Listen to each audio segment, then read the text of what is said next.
Today we once again replace the brakes on the Toyota Echo.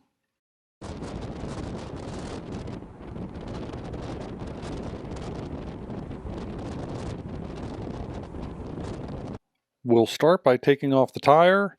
If you can't figure out how to take off the tire, you probably shouldn't be doing this job at all. With our tire off, this is what we've got.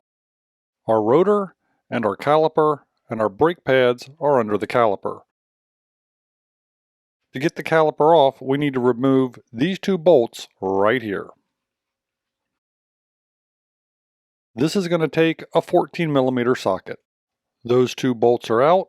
Now we should be able to very easily remove the caliper. As you can see, we've still got two brake pads on this side.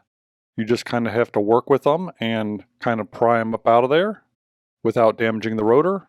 Not too hard, just depends upon how old the vehicle is.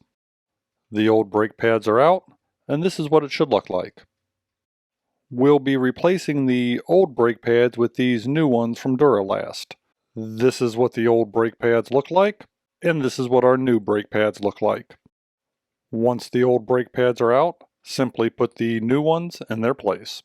Here's a quick shot of how I use a clamp to close that caliper so that we'll be able to slip it back over top of the new brake pads. Now slip the caliper over those brake pads, replace those two bolts, and everything's starting to come together. Now just put your tire back on, tighten up all your lug nuts, and you'll be good to go. This job is exactly this easy. Hopefully this video was able to get you back up and rolling if you're one of those rare folks who still owns a Toyota Echo. If this video was helpful, well, you know I'd appreciate that thumbs up like.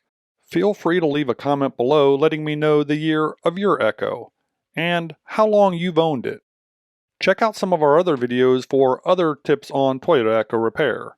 Thanks for watching, and maybe, just maybe, I'll see you on the next video.